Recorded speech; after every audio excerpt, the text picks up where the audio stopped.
let's start. Thank you everyone for joining. My name is Trevor Owens. I am the managing partner of Stacks Accelerator. And today we're going to talk about building apps on Bitcoin with Stacks. And we're going to talk about the Stacks Accelerator, what is Stacks, and specifically about our program, a 3-month program for Web 3.0 startups where we make a $50K investment in every company. And so first I want to start with a quick disclaimer. This is not an offering for any security or tokens. I'm not a financial advisor. Use your own judgment on making investments in crypto. Okay, so 20% of small businesses fail within the first year. You've probably heard this before. Actually, about 95% fail after 5 years. But within the first year, 20% of small businesses fail. This is based on a study of the Bureau of Labor Statistics in the US. They studied nearly 700,000 small businesses. Does anyone want to guess what the percent is for blockchain companies, projects, businesses? Well, the number is much higher. It's 90% of blockchain projects, which were launched in 2016, failed within the first year. This is based on a study from Deloitte. So why is it that blockchain apps fail more? Well, there's of course a lot of reasons, and people might have different opinions, but I'm here to present my opinions on why I think that there's more blockchain apps that are failing than small businesses. And I have 6 reasons. The first one is building on the wrong platform. Second one is buggy code. The third one is lack of skilled talent, technical talent. The fourth is lack of customers. The fifth is that the business doesn't make sense on blockchain. And the sixth is lack of smart money investors. I'm gonna, over the next 30 or 40 minutes, I'm gonna go into each one of these topics and explain it in more depth and give you some tips for how you can be more successful in your business in the future. So let's start with Stacks. What is Stacks? Well, Stacks is an ecosystem with a mission to build a user-owned internet where you have true ownership of your identity, data, and wealth. And so it also allows smart contracts and decentralized applications to be built on top of Bitcoin. It makes Bitcoin programmable. And so here we have Bitcoin, the Bitcoin network, which is a proof of work network, has very high security, and is used as a store of value, but it has low scalability. And what happens is Stacks sits on top of that through a consensus mechanism, a new consensus mechanism invented by Stacks called proof of transfer, which I'm going to explain in more depth. And Stacks has high security, high scalability, allows smart contracts, decentralized storage system, and decentralized ID on top of Bitcoin. All of the transactions and everything that happens on Stacks settles down to Bitcoin and is recorded on the Bitcoin block as well. But all of the heavy processing, heavy smart contracts are done on the Stacks network. And so on top of Stacks, you can build your Web 3.0 startup, whether that be in decentralized finance, NFTs, prediction markets, any kind of highly scalable dApps can be built on top of Stacks. And so every single block of Stacks is actually connected to a block in the Bitcoin chain. We store the minimum amount of data on the Bitcoin chain in order to reference data on the Stacks chain. So a lot of people say, oh, well, isn't Bitcoin very expensive? Well, the price is based on how much data you store. It's price per byte. And so Stacks is very cost effective. In fact, the fees on Stacks right now are far less than a penny. I believe it's maybe even 0.01 penny or 0.1 penny. And that's because we store the minimum amount of data needed on the Bitcoin blockchain to reference the Stacks blockchain and use Bitcoin as a settlement layer. And all of the advanced smart contracts, a lot more network activity happens on Stacks. In fact, a single hash in Bitcoin can contain millions of smart contracts through Stacks with something called app chains, which I'll also explain later. And so more about the Stacks team. Stacks was actually founded in 2013 by Ryan Shea and Manib Ali, who you see here. And they went through Y Combinator. They raised money from some of the best investors in the industry, and they've done a great job. I was actually one of the first advisors to Stacks in 2014, and I followed them along the path and seen them build a not only incredible team, but incredible technology. And so as of today, by the way, here are some of the investors that have have backed Stacks over the years. Now Stacks is traded as a utility token, but they have when they started, they had some of the best investors in the industry, like Union Square Ventures, Y Combinator, SV Angel, Naval Ravikant, so on. And these are actually the networks that we're tapping into for the accelerator. So if you're part of this accelerator, this is your network of who we're going to be able to introduce you to.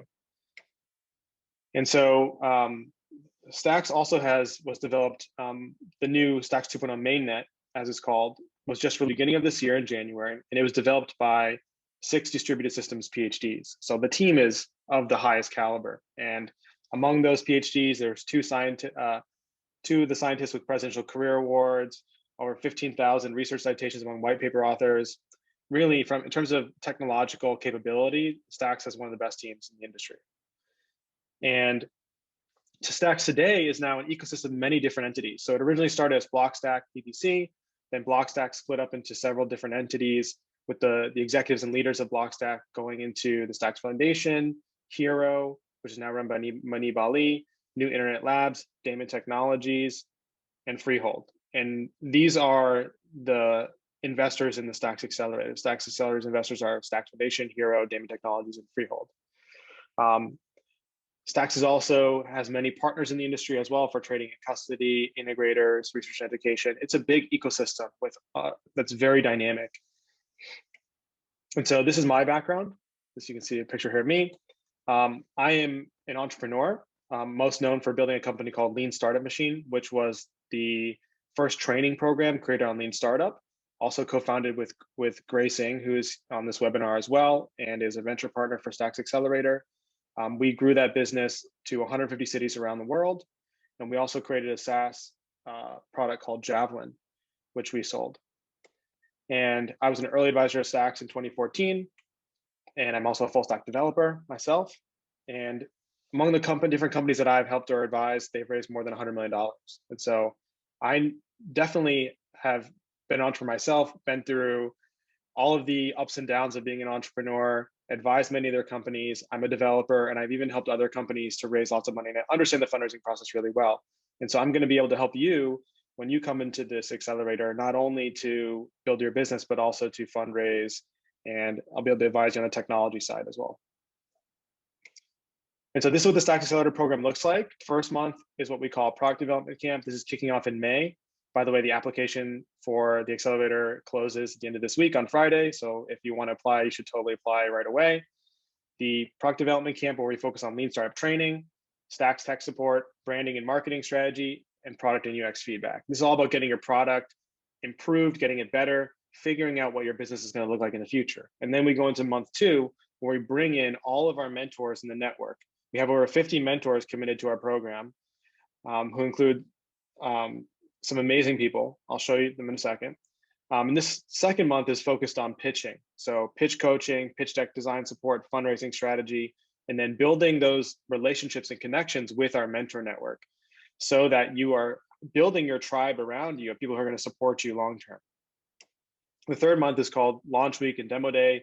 This is where during the final month, there's going to be one day where every single team has the opportunity to launch either their product or some announcement they want to launch. And we're going to support you with PR. It's going to be your day. Everybody in the community is going to support you and promote you. And then at the end of that month, we'll have a demo day with over 100 investors to help you raise the next round for your company. And so we offer $50K in funding with no valuation cap. What that means is that we don't take a fixed percentage of equity. This is actually the best deal you can get as an entrepreneur. You can't get a better deal than straight cash with no valuation cap. Most accelerators take 6%. I'm going to show you why this is such a better deal in a second. And so we invest 50K, and then as well, you can get up to 100K in additional funding from the Stacks Foundation by contributing to open source. And that doesn't take any equity. And so we at the Accelerator, we take equity because we're on the journey with you. We want you to know that your success matters to us.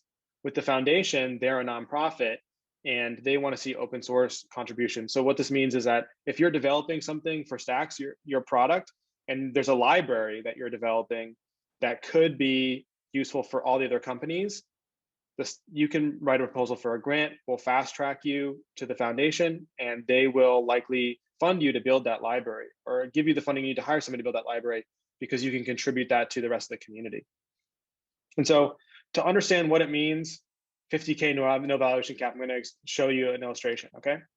So on the left here, you see Stacks Accelerator, and then you see other accelerators, okay? We invest 50K, and we don't take a fixed equity percentage. Okay, other accelerators, they take 6 to 7%. So what does this mean? Well, let's look at an example. We're going to take the number of shares, the valuation of the company, and that's how we're going to create the dollar per share for a company, okay? So if you have $10 million shares, and your valuation is $10 million, then the dollar per share is $1 per share, okay? 10 million shares, $10 million valuation, $1 per share. And so how many shares does the Stacks Accelerator get if you have 10 million shares and a $10 million valuation? Well, we just get 50K worth of shares, okay? So we get 50,000 shares. Another accelerator who's taking 6%, they get 600,000 shares, okay? That's more than 10 times more than we're taking, okay? And then if you look at the value of those shares, again, it's like $600,000 worth. Our equity, our offer that we're making, you end up only converting into 0.5% instead of 6%, assuming you have a $10 million valuation. Now, if you have a $5 million valuation, it's going to be it's going to be double that, okay? If you have a $2.5 million valuation, it's going to be 4 times that. In all those cases, it's going to be less than the accelerator taking 6% straight up, okay? All right, so what is Stacks Accelerator looking for? Well, we are looking for, first of all, teams solving real world problems. This means that you have a clear idea of who your customer is and you're solving a real problem for them, and that you understand who your customer is, you understand what they need, and you're able to deliver that to them. We're also looking for projects that are uniquely suited for Stacks. Now, this is not a requirement, but it does make you more competitive, because if your Stacks basically has a lot of like really cool features about it that other blockchains don't, and that means that your startup can do things on Stacks that wouldn't be possible on other blockchains, which means that you're going to be positioned competitively and stronger against someone who's building a competitor on a different chain. So that's why we want to invest in companies as well who are uniquely suited for Stacks, where that means you are using proof of transfer in an innovative way, you're using stacking to solve a problem. These all mean that you're going to be more competitive in the market and a better investment for us. In addition, we're looking for, of course, driven founders. We want to know that you're full-time working on this, that you're able to recruit a team. We generally don't invest in solo founders. And we generally don't invest in teams that are not full-time, because you need to be driven. You need to be building a startup is so hard. You need to be willing to bring this thing to life. And we need to have confidence that you can do that. And so you need to show us that you're committed, that you can recruit people, and that you can execute on your idea. And so that's what we mean by driven founders. Next, we're looking for teams building high stakes products, because Stacks, through proof of transfer, through settling down to Bitcoin, it actually makes Stacks one of the most secure blockchains in the industry. And that means that if your product needs high security, that it's going to be more competitive in the market if it's built on Stacks, similar to why we want projects uniquely suited for Stacks. Okay, these are kind of the things that we're looking for.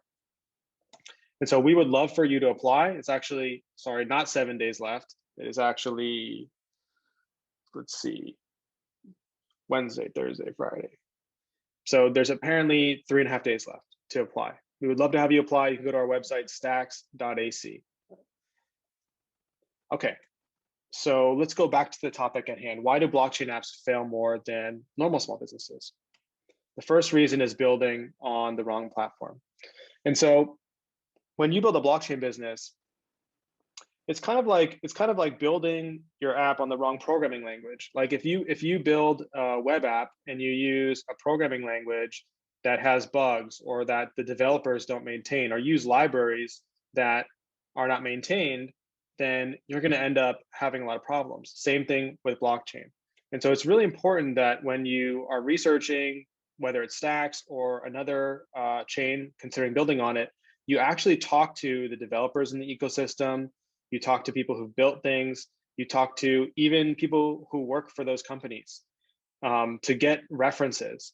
I would say there's a lot of hype in the blockchain industry. Of course, right? We see it every day. You don't want to just listen to the propaganda and hype. You actually want to look deeply into these platforms, assess them for yourself, and don't take anyone's word for it.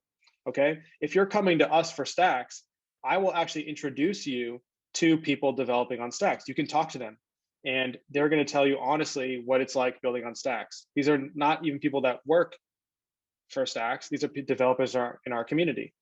And I would try to look at things critically and not just listen to the propaganda and hype in the industry, and really make sure that you're choosing the platform that you're going to use for your company for the next 5 to 10 years.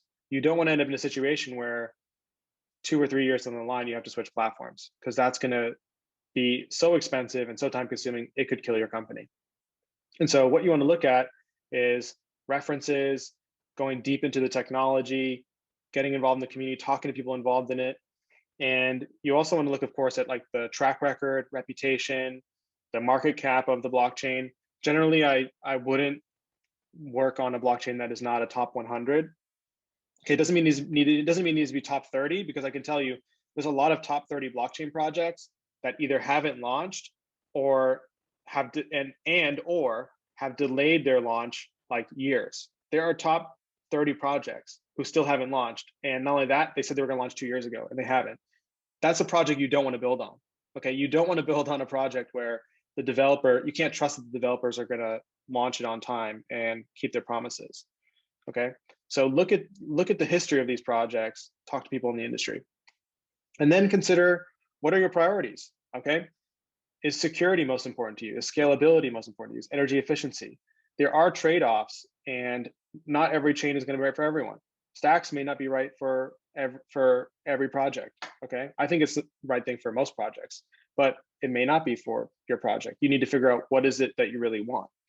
In addition, comes down to, do you want to be a big fish in a fast-growing pond like Stacks, or do you want to be a tiny fish in a really big pond and not be special, but no, it's a bigger pond like Ethereum.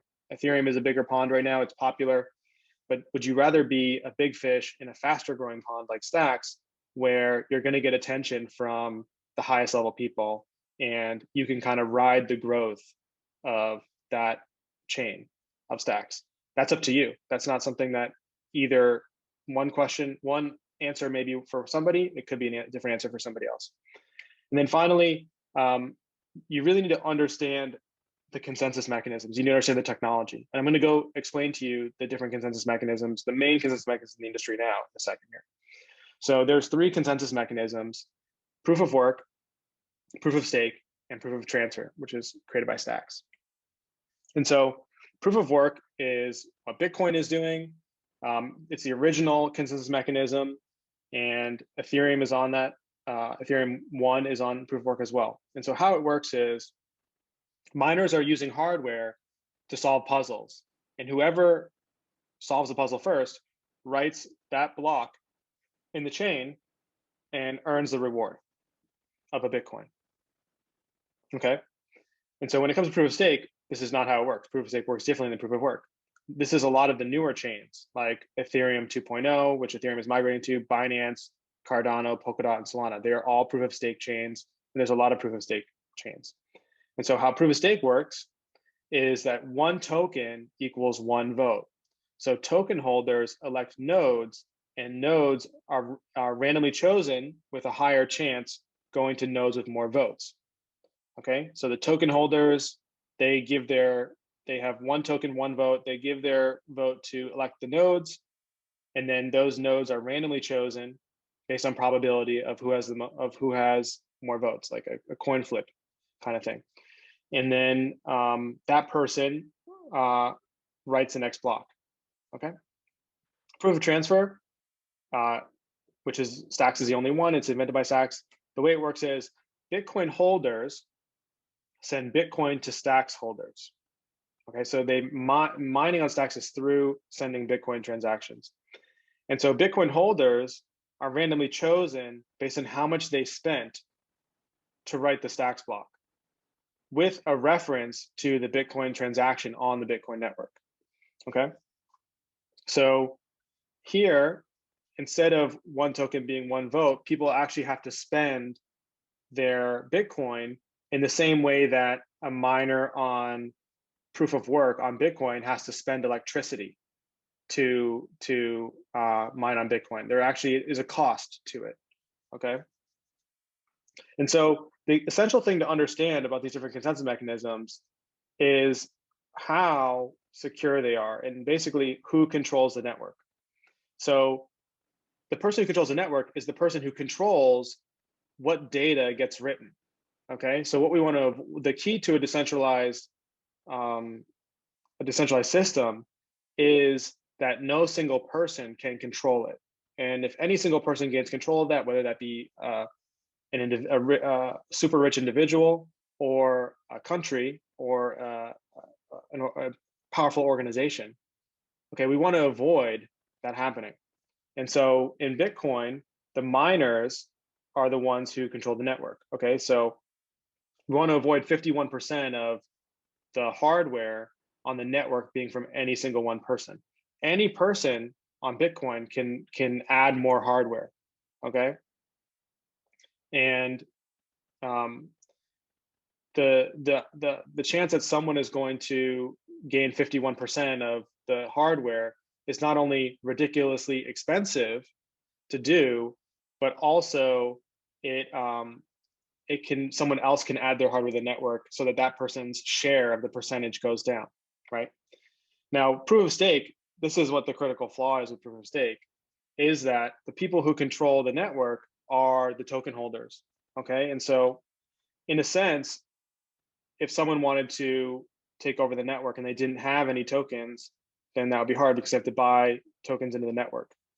However, if everyone knows who the major token holders are of every single blockchain, because it's always the same people. It's the founders, the early investors, and the early core team members. This creates a little bit of a liability with proof of stake networks, because if, let's say, a powerful government wanted to blackmail or exert power over these people, they know who they are. Whereas actually Bitcoin miners are relatively anonymous. It's much more difficult in order to determine who the miners are on the network. Okay, we can see their IP addresses, perhaps. We can figure out like geographically where they are, but we don't actually know who's behind it. Okay, versus token holders, everybody knows who the creator of Ethereum is. Actually, nobody knows who the creator of Bitcoin is. No one knows who Satoshi Nakamoto is. So that makes Bitcoin even more secure. And so with Stacks, oh, and one more thing is that with proof of stake, in the event that someone is able to control 51% of the tokens, the key issue is that they never have to sell. Okay, that's another critical flaw of giving the power to the token holders, because if I control 51% of the network, I never have to sell my tokens to anybody. I will never sell them. I'll just keep them. I don't have to sell them if I don't want to. But in proof of work, anyone can add hardware to the network. If I take control of the network, you can add hardware to it either way, taking my control away. But if I own 51% of the tokens in proof of stake, there's nothing you can do. I never have to sell them to you. Okay. And another risk with having the token holders have so much power is that there's a lot of apps and exchanges that actually hold custody of people's tokens. So there is a situation where enough people are using an app and several exchanges actually have 51%, let's say, of the tokens. And maybe they work together and they attack the network or something like that. Okay, so those are some of the flaws of proof of stake. When it comes to proof of transfer, there's basically the best of both worlds in terms of security and scalability. And the way it works is that the control is held not only by the Bitcoin holders who are spending the money to mine the blocks, but also by the Stacks holders. So Stacks holders do have some role in it. They're able to essentially prevent any, they're able to do a couple different things. One thing is that they're able to switch the mining to proof of burn. They're able to also eliminate rewards for mining. So they can do some things that can kind of impact the network. in addition to the Bitcoin holders who are mining, and then even the Bitcoin, the Stacks miners, even the Bitcoin miners have some control as well, because every block settles down to Bitcoin, right? And the idea that every block settles into Bitcoin almost functions like two-factor authentication. Like when you sign in for your email account, they ask you for your cell phone number, and they send you a text message to confirm the number. This is because if anyone guesses your password, they'll still be locked out. It'll still be hard for them to hack into your account. And just in the same way, settling down to Bitcoin makes it harder to reverse the transactions on the Stacks network and adds more security. So proof of transfer, because it relies on Bitcoin as a settlement layer, it's automatically more secure than a proof of work chain started from zero. Okay, so starting a proof of transfer chain from zero is far more secure, okay, than a proof of work chain. And of course, we all know proof of work is more secure than proof of stake. And so proof of transfer does become the most secure mechanism. Of course, decentralization is a factor in that. So proof of transfer does need to become more and more decentralized. We need as many miners as possible on the network. But from the design perspective, it's an extremely secure design, okay? And it's also scalable. And the reason it's scalable is because unlike proof of work, there's no hardware on the network. You don't need to add hardware in order to do mining. It's just people sending Bitcoin transactions. And so what you end up with is when you compare these different consensus mechanisms on security, scalability, and energy, for proof of work, we have high security, but we know we have low scalability, and energy efficiency is also low because of all the hardware and the electricity being used. Proof of stake actually sacrifices the security in order to get scalability and energy. But with Stacks, there's not really a sacrifice. It's working the trade-offs to find a balance between high security, high scalability, and high energy efficiency. We could say that Stacks is a little bit, let's say, it's not going to be as secure as Bitcoin because obviously Bitcoin is so decentralized, but the design of it is more secure, scalable, and energy efficient. Okay.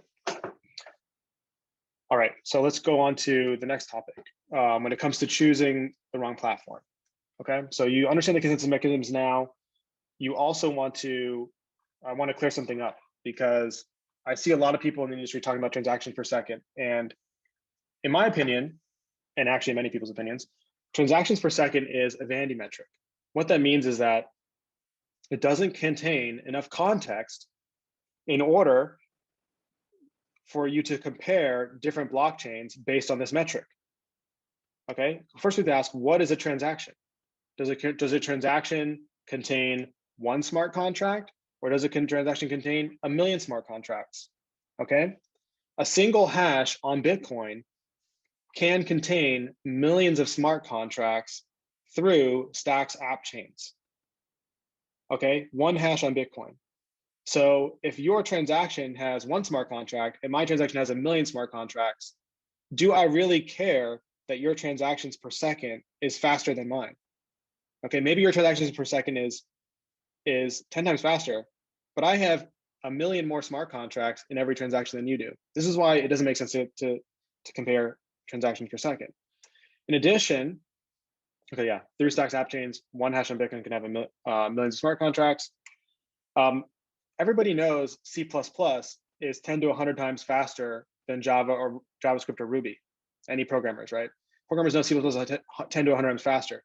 But companies like Coinbase, Shopify, Airbnb, Stripe, Twitter were all started on Ruby on Rails, a slow programming language, but one that has more benefits outside of just pure speed. Pure speed is not the most important thing for a programming framework.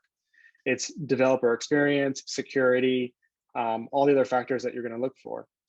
And so you also can't get something for nothing, especially around these blockchains. Most of the blockchains that claim very high transactions per second on the base layer, it's not because their code is better than our code. Okay, we have 6 PhDs working on Stacks, and there's a lot of talented people in this industry who are developing great software, And you can't get something for nothing. It's not because the code is buggy. It's really because they made a trade-off where they made their system more centralized, or they made it that in order to run a node, you need a lot more hardware and faster computer. But there's a benefit to allowing anyone to run a node without a very fast computer. That means it makes the network more decentralized and more secure. And so a network that's going to have very high transactions per second on the base layer is going to be trading security and decentralization. If you look into them, it's just a fact. Okay, so I would say be very careful about comparing blockchains versus transactions per second. Figure out what it is that you really need and want. And of course, you're going to need some minimum number of transactions per second. But for Stacks, for example, apps can scale to no theoretical limit through Stacks app chains. Okay, so the next question you want to ask when you're choosing a platform to build on is, does it have apps? Are other people building on it, right? So for any of these blockchains, you should be able to look at the Explorer, and the Explorer will show you activity of what's happening on the network. And you want to look for a blockchain that actually has network activity. That means people are using it, okay?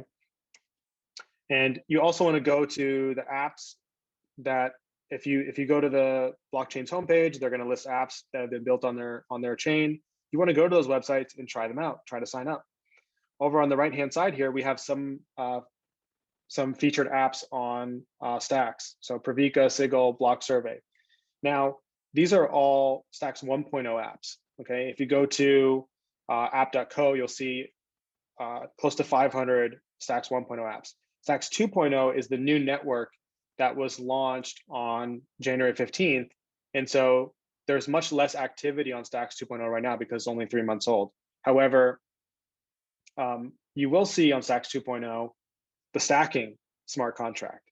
And the stacking smart contract on Stacks has over 1 billion, actually, I think it's close to 1 billion, depends on the price of the day, but close to 1 billion in capital allocated to it. So there is a smart contract on the Stacks network right now in Stacks 2.0, only 3 months old, with more than close to $1 billion in capital committed to it.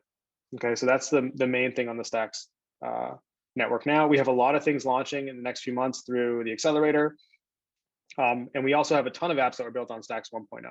But no matter what blockchain you decide to choose, make sure that they have people building on it and check it out and talk to the developers. Okay, so Stacks has some really cool things about it that I like to call magical powers. And so when you're looking at different blockchains, you always want to look for platforms that can do things that others can't, because that could give you a competitive advantage in the industry. And so what Stacks can do is Stacks can read Bitcoin state and react to changes on Bitcoin. And so what that means is that something can happen on Bitcoin and a Clarity smart contract on Stacks can automatically execute. And so that makes it possible to do something like permissionless lending without any middlemen. In addition, stacking allows new monetization methods. So the way stacking works is that you lock up your stacks. It's kind of like staking, but it's actually different. It's kind of like it though. Stacks holders lock up their stacks temporarily. And this again helps with the proof of transfer consensus mechanism, because the stackers who are locking it up can change some functions about the proof of transfer in order to maintain more security. And as a reward, they actually earn the Bitcoin that the miners are spending, because the miners are spending Bitcoin in order to mine the next Stacks block. That Bitcoin goes to the stacking. And it ends up being around 10% APY. Like Bitcoin miners run mining software to support Bitcoin blockchain and earn BTC. You can support the Stacks blockchain and earn BTC just by buying and locking up stacks. And so when you're stacking, you lock it up and then you designate your Bitcoin address that you want to be sent to. And so this allows some very interesting new monetization methods. Okay, this is a website called Stacking Club. You can check it out. Stackers in the last cycle earned 9.7 annualized percent yield. So that means that if you're stacking $100, you're going to earn $9.7 per year. Okay. And you can see the miners paid out over 3 million Bitcoin last cycle. And so the interesting thing that you can do with this, if as an app developer, is that you could have someone instead of paying you in stacks or paying you in dollars, you could actually have them pay you in Bitcoin with the stacking rewards from being a stacker. So let's say, and then your customers actually get to keep their original money. So let's say I wanted to pay for a service that was $10 per year. Instead of just paying $10, you as a developer could allow me to buy $100 in stacks and then just delegate my Bitcoin rewards to your address. And then that customer gets to keep their original $100, and which will potentially go up over time. And so it ends up creating a much more compelling business model for almost every type of SaaS product. And even you could imagine someone creating a Patreon competitor on Stacks, where instead of just donating $10 to my favorite creator every year, I could just buy through the app, buy $100 in Stacks, and then delegate my rewards to that creator, and then I get to actually keep my principal, and my creator also gets $10 per year. And so this is something that creates way more value, and we're going to be seeing in a lot of apps, especially consumer-facing apps or SaaS apps built on Stacks in the future. Okay, so we talked about a bunch of different tips on how to choose the right chain for your project and what you should think about and what you should look into. Now we'll talk about Buggy Code. So when it comes to blockchains, the problem is that specifically with compiled languages like Solidity and Wasm, is that it's hard to test your code before it goes live in the blockchain. Okay, and so when it comes to being a web developer, I actually prefer compiled languages myself, because I think compiled languages have caught up to interpreted languages in most of the user experience, and then they're much faster, right? Compiled languages are faster than interpreted languages. And for those who aren't technical, the difference between a compiled language and interpreted language is that an interpreted language is like read as the source code on the server. Whereas a compiled language, the source code is converted into machine code, which is not readable by humans, and it's executed by the computer, okay? Interpreted languages, it's the source code, and it's only executed, it's converted from the source code line by line into the machine code as the program is running. So it is slower, but there are developer experience benefits, mainly that you can isolate a problem in the source code from a problem in the compiled code or from the compiler. And so it's very difficult to know in a compiled language what the smart contract will do before you actually put it on the chain. Whereas with Clarity, the whole point of this is that when Clarity is the smart contract language for Stacks, it was designed intentionally to fix this problem, where now instead of having to not only go live to know what my smart contract is going to do, I can actually run it in a test environment from an independent third party to know what some source code is going to do before we execute it. Not only that, but if I'm using a Clarity-based app, I'm going to see the source code on the blockchain. So if let's say I'm using PayPal, or I'm using something to send payments, I'm going to actually see the source code of Trevor wants to send money to Alex on the blockchain. Instead of, if it was Solidity or Wasm based, if I look on the blockchain, it's going to be machine code, which is going to be like, all these digits and numbers and letters, which I won't be able to read. So I'll actually know ahead of time as a user of any app what the app is actually going to do. And that allows me to actually test it through a third party. And this not only isolates the bugs, it isolates the errors and makes developers' lives easier for debugging, but it also provides a better user experience for end users, because now they can have more confidence. They can actually see the source code on the blockchain. If there is a bug, we can actually read the source code on the blockchain and we can see what went wrong, as opposed to once the compiled code is on the blockchain, we don't know if that is, we can't go from compiled code back to source code. So we don't know once the compiled code is on the blockchain, was that for this source code? Is it an error in the compiler? Is it an error in the source code? It's much harder to isolate versus we can actually read the source code on the blockchain. We can see, oh, there was a bug here, but the source code is written correctly. Then it must be a interpreter error, and we can find and fix the interpreter error so that it doesn't happen again. Okay, that's some of the brilliance behind Clarity, is that it's going to mean there's going to be a lot less bugs in your code, and it's going to mean that your end users can actually have a higher level of trust in your company and your service, because they can check what the code is supposed to actually do on the blockchain. Okay, so interpreted language like Clarity, source code on the blockchain, bugs detectable before going live, and we can identify and eliminate the compiler errors. Okay, so another issue with the why blockchain companies fail is because of a lack of skilled technical talent in the industry. Blockchain is much newer. There's a lot fewer developers who have been around for many years. And so really, as a startup, you want to hire people who are experienced developers. You don't want to hire somebody who has never built on blockchain before, unless you really know this person, you're confident that they can do it. But generally speaking, you want to hire people with experience in what you're doing. And so there's something called the Python paradox, which explains why the most popular frameworks are not always the best ones for startups to use.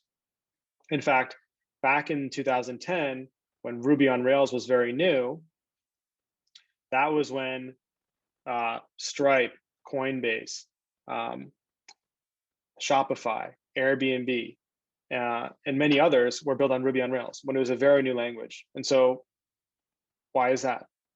Well, this is a quote from Paul Graham, one of the founders of Y Combinator. He said, "It's easier to get small developers to work on Python than on Java." This is a quote from 2004, before Python was popular. And so if this quote was today, we'd say, like, it's obvious everybody loves Python. But actually, Paul Graham was talking about Python before it was popular, because what he was saying is that the best developers don't care about what's popular. And so if you're a company looking for developers, you're more likely to find really talented developers outside of those popular frameworks. There's going to be a lot more developers in a popular framework, but the number of excellent developers as a ratio of the total is going to be much smaller, because it's the really good developers who want to challenge themselves and keep pushing themselves further. Okay, so there's going to be a higher signal to noise ratio in finding good developers in a more leading edge programming language, where only good developers would go to that programming language. That's because, again, when it comes to inexperienced versus experienced developers, inexperienced developers want popular frameworks. They want tutorials. They want easy to find mentors. They want basic libraries like authentication already there.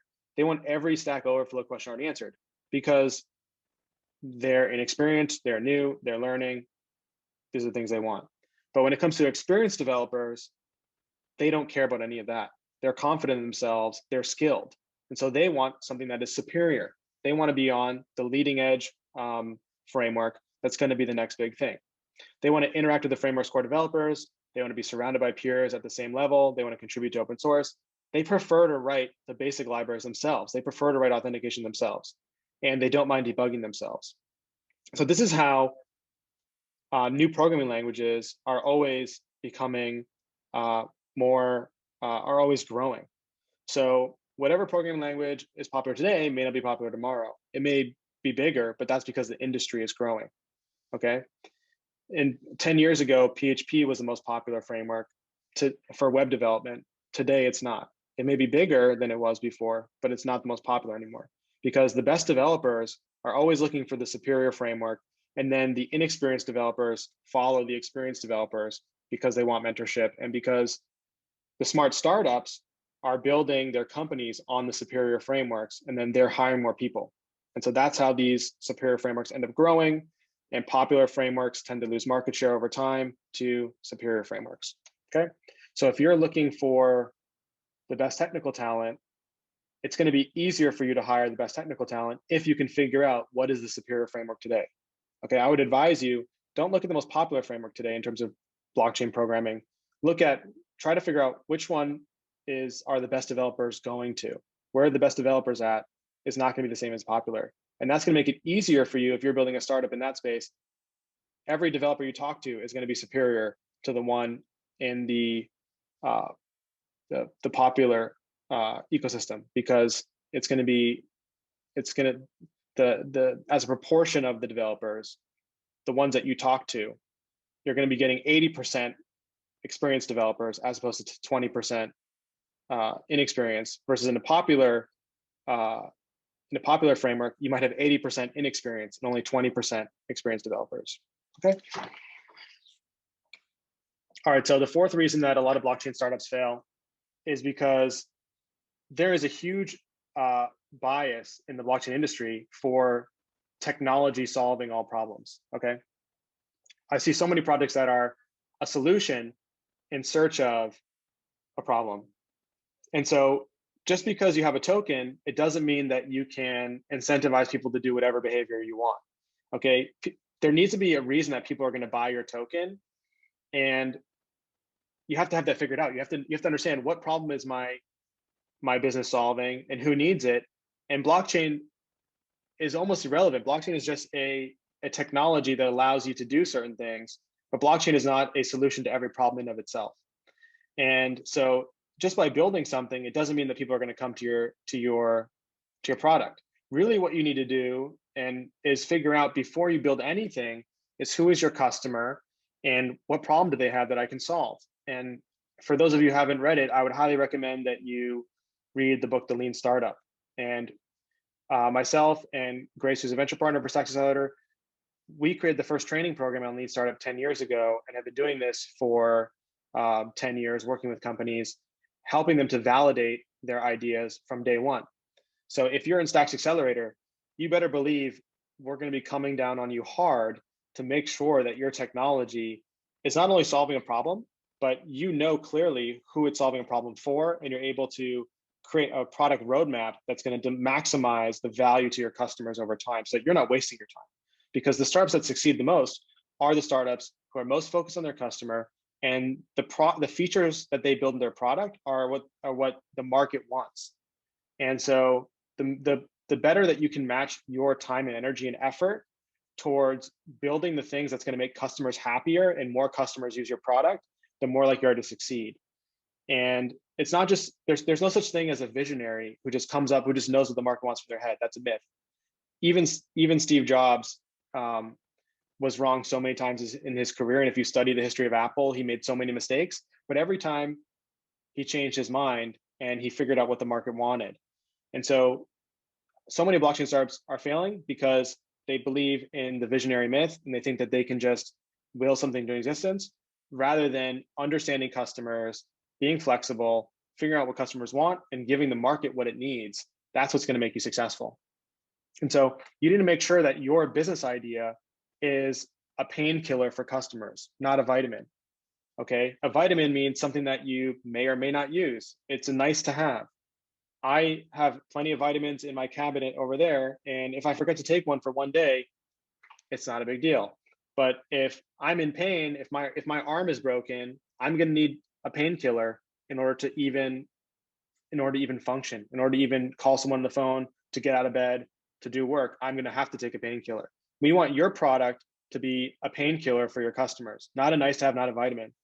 And so we focus on funding painkillers because those type of businesses are much more likely to be successful. In addition, through Stacks Accelerator, we also help you seed your product to our community of over 300,000 people. I think Stacks has one of the most vibrant communities in terms of how many people we have involved, how collaborative the community is, how engaged the community is. And all of the people in our community are going to be happy to be your early adopters, or testing your product, or trying out your product, or be your first customer. And through Stacks Accelerator, we can help you get your product into their hands.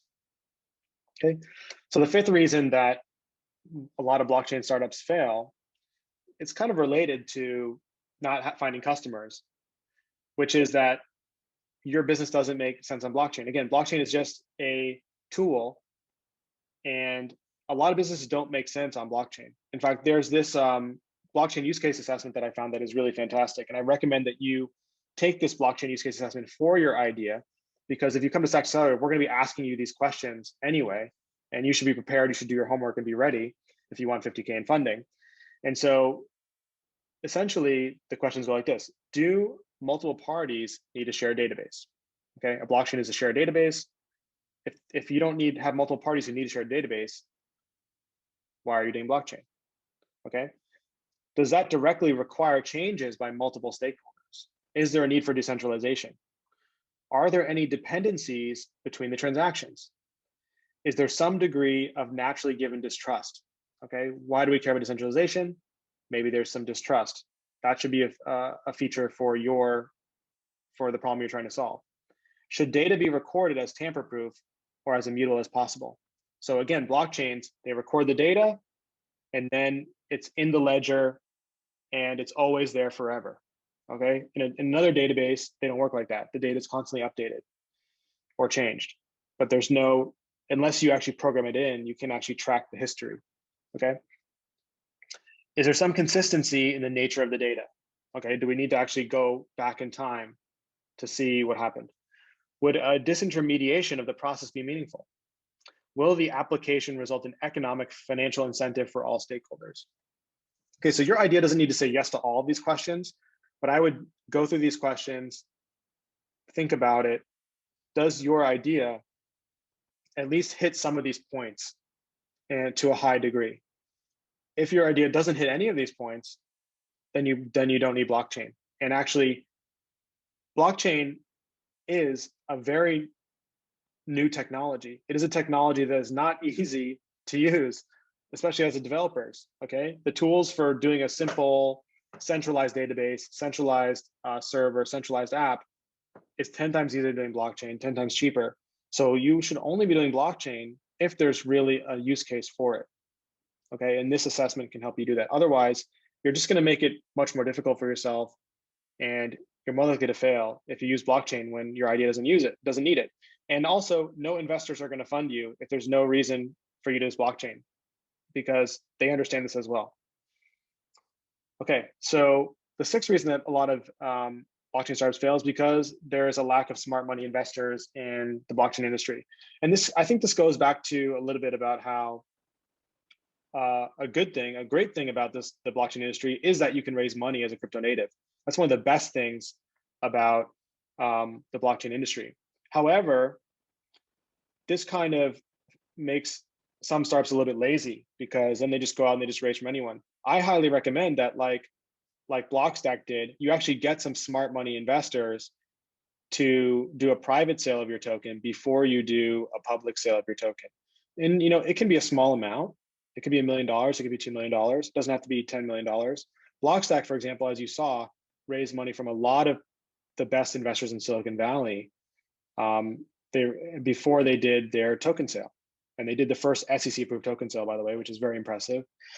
But you need to surround yourself with smart mentors and people that can help you, and people that can be on your board and give you advice, and who've been through the challenges of starting a startup before. Because building a startup is the hardest thing you can possibly do. And if you don't have the mentors around you, you don't have the advisors or the smart money investors, it's just going to make your journey a lot harder, and you're more likely to make mistakes. And so through Stacks Accelerator, this is our goal, is to help you get those smart money investors from our network to participate in your company. And we also support doing the crypto native approach. We're giving every single person in our accelerator the option to do either or, to do the Silicon Valley route, the traditional fundraising route, or to do the crypto native route, or to even do both. And we support you through the process. And we introduce to you, these are just some of the mentors in our network. This is just here 12 of the mentors in our network, like Eric Ries, author of Lean Startup, Meltem Demirs, Thomas France, Sergey Nazarov, Anthony Pompliano, Sean Broderick. We have some really great mentors lined up. And now, of course, there's no guarantee that these people are going to be invested in your company. There's no guarantee that they're going to spend hour after hour coaching you. We're just giving you the introduction. We're giving you the first meeting. We're giving you the opportunity to get on their radar. It's up to you as an entrepreneur to take it the next step further. But if you have any of these people supporting you and behind you and as part of your tribe, I think it's kind of obvious that your success chances go up a lot, right? So that's the end of the presentation. Thank you guys, everyone, for coming and listening. I hope that I shared something useful for you today. And we would really love for you to apply to Stacks Accelerator. The deadline is this Friday. That's in 3.5 days. The website is stacks.ac. If you'd like to learn more about Stacks, you can go to stacks.co, or you can check out an essay that I wrote on Stacks technology at bit.ly/stacksanalysis. I would love to take any questions from you guys before we wrap up. So let's see.